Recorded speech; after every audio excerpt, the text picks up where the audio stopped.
उनको लगा कि मर चुके हैं, तो उनका एक जो पाकिस्तानी जो कमांडर था उसने अपने जवानों को आदेश दिया कि इनको रीचेक करो, इनमें से कोई जिंदा तो नहीं है। तो उनके पाकिस्तान के 2 सैनिक आए, आकर के हमारे जवानों के शरीर के अंदर गोलियां दागने लगे।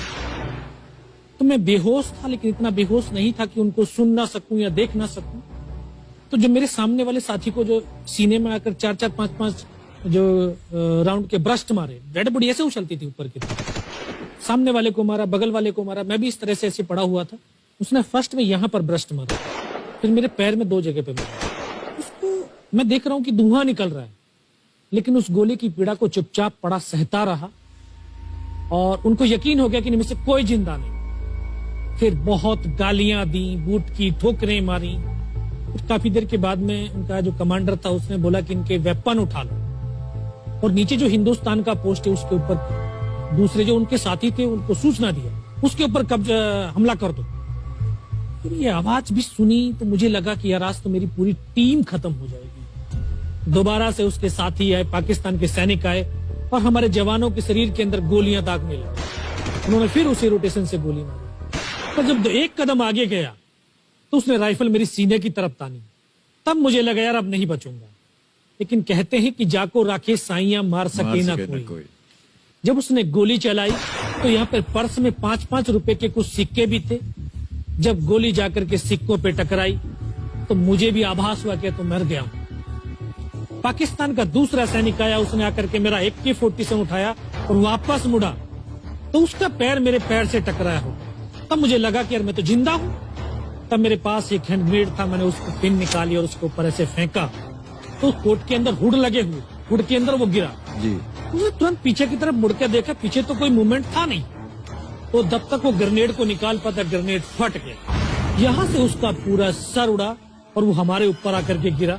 जो पाकिस्तान के दूसरे सैनिक थे उनमें खलबली मची कि इनमें से कोई जिंदा है, कुछ बोले जिंदा नहीं, नीचे से रिइंफोर्समेंट आ गई।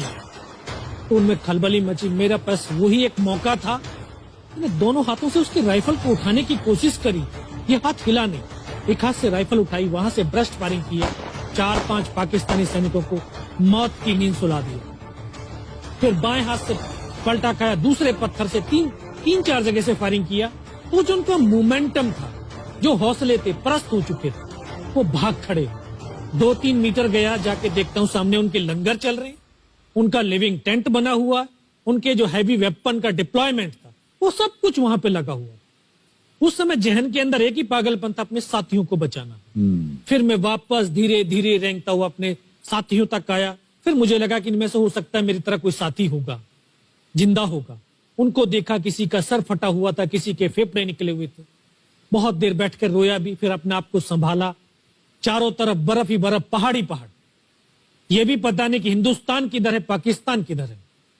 2.5 साल की सर्विस, 19 साल की उम्र, न उम्र का तजुर्बा न सर्विस का अनुभव। जाऊं तो जाऊं कहां। मैं बहुत 500 मीटर लगभग नीचे रोल करता हुआ आया और अपने साथियों जो नहीं चढ़ पा रहे थे दुश्मन की भारी फायरिंग की वजह से, वहां तक पहुंचा। फिर उनको उन्होंने मुझे पकड़ा, वो फर्स्ट एड दिया। फिर वहां से जो हमारे commanding officer colonel Kushal Chand Thakur, फिर उनको सूचना दिया। तो ये लगभग 1:30-2 बजे का समय था।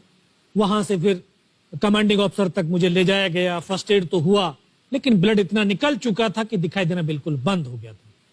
जब उनके पास पहुंचा तो उन्होंने बोला, बेटा मेरे को पहचानता मैं कौन हूं? बस अब आवाज सुनाई दे रही है। बोला, मैं तेरा commanding officer colonel Kushal Chand Thakur. मैं, जय हिंद साहब, बहुत तेज सर्दी लग रही है। तो उनका जो लिविंग टेंट था उसमें के अंदर लेटाया, 3-4 स्टॉप जलवाए, थोड़ी सी गर्मी महसूस हुई। मैं, साहब थोड़ा सा पानी पिला दो। बोला, ठीक है पानी पिलाते हैं। तभी डॉक्टर साहब आए गए, उन्होंने ग्लूकोज की बोतल पिलाई, थोड़ी सी एनर्जी महसूस हुई। उन्होंने बोला, बेटा कुछ बता सकता हूं? मैं कहा, सब बता सकते हैं। तो उनको बताया कि सर ऊपर ये घटनाक्रम हुआ है और ये वहां की इंफॉर्मेशन है। तो लास्ट में उन्होंने बोला कि बेटा जवान की रिक्वायरमेंट क्या है? मैं कहा, सब जवान की रिक्वायरमेंट अम्यूनिशन और फील्ड पट्टी की है। बोला, खाने के लिए नहीं चाहिए? सब भूख नहीं लगती।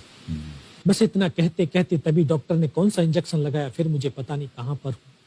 फिर होश आया 3 दिन बाद, देखा ऊपर पंखा चल रहा है।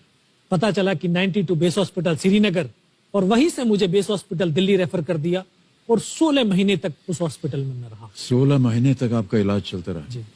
और वहीं पर हॉस्पिटल में ही मुझे पता चला कि 15 अगस्त 1999 को जब ये परमवीर चक्र का जो अनाउंसमेंट हुआ तो वो वहां पर ही मुझे पता चला। या सर